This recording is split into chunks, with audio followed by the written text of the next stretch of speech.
एक बच्ची, उसको स्कॉलरशिप मिली थी, अमेरिका वो स्टडी करने जा रही थी, उसके साथ उसका रेप करके उसका मर्डर किया गया। अनगिनत बेटियां। तो अगर हम अपनी देश की 49% आबादी को सुरक्षित नहीं कर रहे हैं तो इस देश का हम लॉस कर रहे हैं। हम इस डायरेक्शन में सोच ही नहीं रहे। ओलंपिक में हमारे देश की बेटियां जाकर के मेडल ला रही हैं। कोई झुग्गी झोपड़ी में रहने वाली बेटी है, कोई एग्रीकल्चर बैकग्राउंड की बेटी है, कोई मजदूर की बेटी है, ऐसी बच्चियां जाकर के मेडल लेकर के आ रही हैं जिनके पास लिमिटेड अपॉर्चुनिटी है। लेकिन अगर इन बेटियों को हमने पूरी आज़ादी दे दी, उनको सुरक्षित कर लिया, ये भारत चाइना से ज़्यादा गोल्ड मेडल लाएगा। लेकिन हम लोग उस डायरेक्शन में नहीं सोच रहे हैं, क्योंकि हम सुरक्षित नहीं कर पा रहे हैं अपनी बेटियों को। और क्यों नहीं कर पा रहे? चलिए ठीक। क्या हमारे पास पुलिस सिस्टम सफिशिएंट नहीं है? अगर हमारे पास पुलिस सिस्टम सफिशिएंट नहीं है तो लड़कियों के लिए, स्पेशली ऐसे क्राइम को रोकने के लिए, क्यों नहीं पूरे सेंट्रल गवर्नमेंट या स्टेट गवर्नमेंट एक टास्क फोर्स तैयार करती है? हर थाने में एक ऐसी सेल होनी चाहिए ना, जो जाकर के हर गांव में विजिट करे, लोगों को अवेयर करे, हर स्कूल कॉलेज में पहुंचे। जो वहाँ के लोकल पॉलिटिशियन हैं, एमएलए हैं, एमपी हैं, ये लोग टाइम टू टाइम कैंपेन चलाएं। हमने अगर डिसेंट्रलाइज किया है, पंचायती राज जैसी व्यवस्था लाई, क्या हम प्रधान पंचायत में हर व्यक्ति को नहीं जोड़ सकते हैं? क्या हम हर घर तक नहीं पहुंच सकते हैं जहां पर ऐसी मानसिकता का कोई अपराधी पनप रहा है? और अगर हमने ऐसा कर लिया, मुझे लगता है एक 5 दिन इस देश के हर घर की बेटी सुरक्षित होगी। तो मेरा जो उद्देश्य है, इस नन्ही सी ज्योति जो हमारे बीच नहीं है, उसके लिए हम न्याय की लड़ाई लड़ेंगे इन सारे भाइयों के साथ मिलकर के। और आप सभी जो मीडिया वाले साथी हैं, अगर कुछ भी इसमें होता है, आगे पीछे धाराएं इधर उधर या इन्वेस्टिगेशन नहीं प्रॉपर वे में होती, तो आप लोग मेरी आवाज़ बनेंगे। और इसीलिए मैं यहाँ पर आई हुई हूँ कि उस गुड़िया को न्याय दिलाएंगे। लेकिन ऐसी हमारी ज्योति, ऐसी हमारी बच्चियाँ, हमारे घरों की बच्चियाँ ऐसे दरिंदों की बलि का बकरा ना बने, उनके साथ ऐसा अपराध ना हो। उनको भी जीने का अधिकार है, उनको सुरक्षित रख पाएँ। इसलिए मैं आई हूँ और उम्मीद करती हूँ कि इस मिर्जापुर की धरती पर जितनी हमारी जो बेटियां हैं, बहनें हैं, जो अपने हक अधिकार के लिए, अपने न्याय के लिए आवाज़ उठा रही हैं, उतनी ही शिद्दत से हमारे इस मिर्जापुर का यूथ जो है वो आवाज़ उठाएगा, यहाँ का एडमिनिस्ट्रेशन। क्योंकि इस युवाओं से हमें बहुत उम्मीद है। और उन युवाओं को, चाहे वो पुलिस सिस्टम हो, चाहे एडमिनिस्ट्रेशन में हमारे डीएम, एसडीएम हो या पॉलिटिशियन है, इन सारे युवाओं से उनको बात करनी होगी। ठीक है, तो ये बहुत जरूरी है। मैडम ये बताइए कि लोग फांसी की सजा की मांग कर रहे हैं, उसको कैसे आप दिला पाएंगे? क्या ये संभव है न्याय हाँ के बिल्कुल। माध्यम से? देखिए, एक तो इसमें पोक्सो एक्ट लगा है।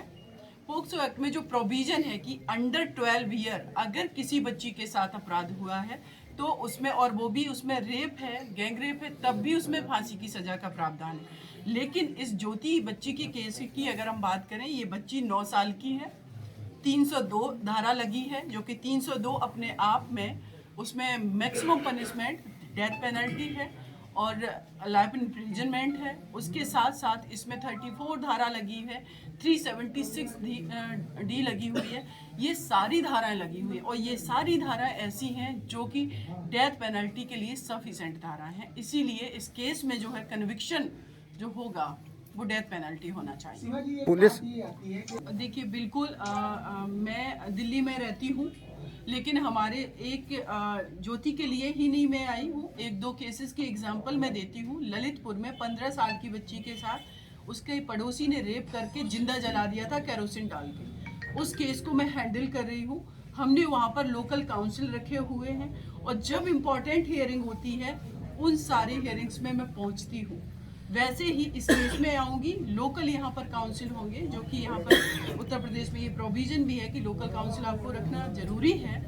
मैं आऊँगी और एक जो विक्टिम के तरफ से एडवोकेट खड़ा होता है, उसका ये रोल होता है कि वो विक्टिम को हर तरीके से जो चार्जशीट है उसको समझाए, जो एविडेंस है उसको तैयार करवाए, उसको कोर्ट में बयान देना सिखाए, प्रॉपर बयान हो और सारे फैक्ट हैं उसके आधार पे आर्गूमेंट करें। तो जो लोकल हमारे यहाँ पर काउंसिल होंगे वो कुछ चीज़ों को देखेंगे और इम्पॉर्टेंट हियरिंग में मैं डेफिनेटली यहाँ आऊँगी और इस बच्ची का केस में फाइट करूँगी। एक बात और है कि देखिए, कहीं मिसमैनेजमेंट है या फिर शुरुआत में था शुरुआत में था, इसीलिए मैंने अपने सोशल मीडिया प्लेटफॉर्म से, जिसका मैं समय समय पर इस तरीके के क्राइम के लिए उपयोग करती हूँ, लाइव जा करके उस घटना से अवगत कराती हूँ।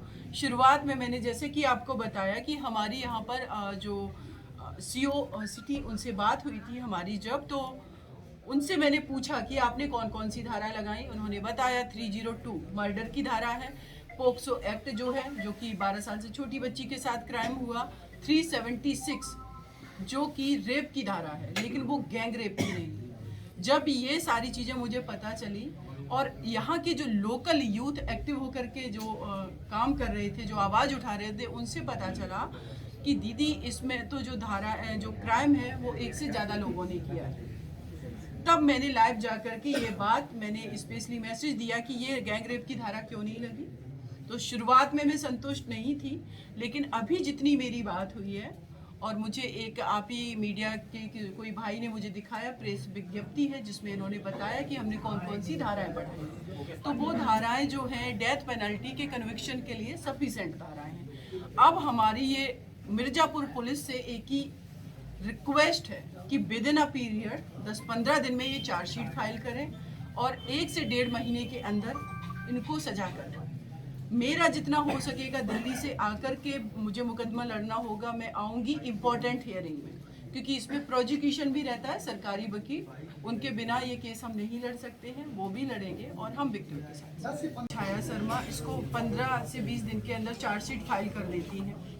9 महीने ट्रायल कोर्ट से ये ट्रायल चलता है और 3 महीने ये हाई कोर्ट में कंफर्म हो जाता है। 9 महीने जो था वो उसको फास्ट ट्रैक कोर्ट केस माना गया, उसको फास्ट ट्रैक किया गया, क्योंकि हूँ कि अगर मैं व्यक्तिगत रूप से उस केस को बहुत ही सेंसिटिव तरीके से नहीं हैंडल करती तो आज भी निर्भया के अपराधियों को फांसी की सजा नहीं होती, क्योंकि 2018 में जब इनका रिव्यू पिटीशन सुप्रीम कोर्ट से डिसमिस होता है, उसके बाद से सरकार की ये रिस्पॉन्सिबिलिटी है, सरकारी वकील की, वो जा करके उनकी सजा जो फांसी की हुई है उसको एग्जीक्यूट कराएं, उनको फांसी पर चढ़ाया जाए, उसके लिए भी एप्लीकेशन जाती है।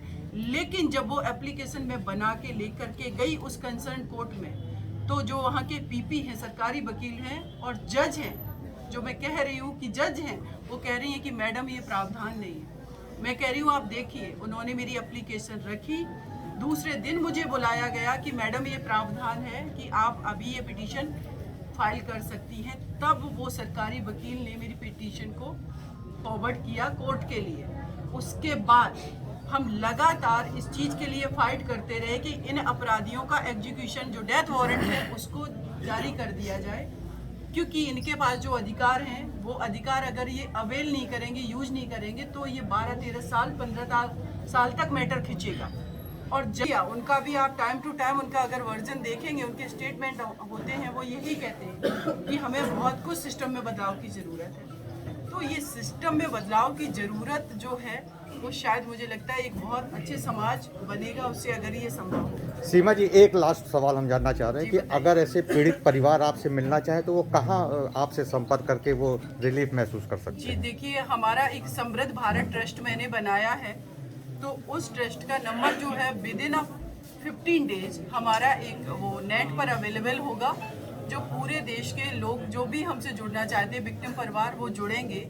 और दूसरी बात कि अभी भी हमारा जो नंबर है वो पब्लिक के बीच में है। अगर कोई थोड़ा सा भी एफर्ट लगाता, आज अगर मैं मिर्ज़ापुर में हूँ, यहाँ पर ज्योति के परिवार के लिए हूँ, और कल को अगर खुदा न खास्ता किसी बच्ची के साथ कुछ भी घटना होती है या किसी बेटे के साथ किसी की, तो ज्योति के परिवार के पास अगर मेरा नंबर पहुँचा है तो वो वहाँ से कलेक्ट कर सकते हैं। तो थोड़ा अगर एफर्ट लगाएंगे तो वो लोग हम तक जरूर पहुँचेंगे। मेरे पास में साउथ इंडिया के मैटर है, मेरे पास में वेस्ट बंगाल के भी मैटर है, मेरे पास उड़ीसा के मैटर है, बहुत सारे, और ज़्यादातर क्राइम जो केसेस हैं वो बच्चियों के।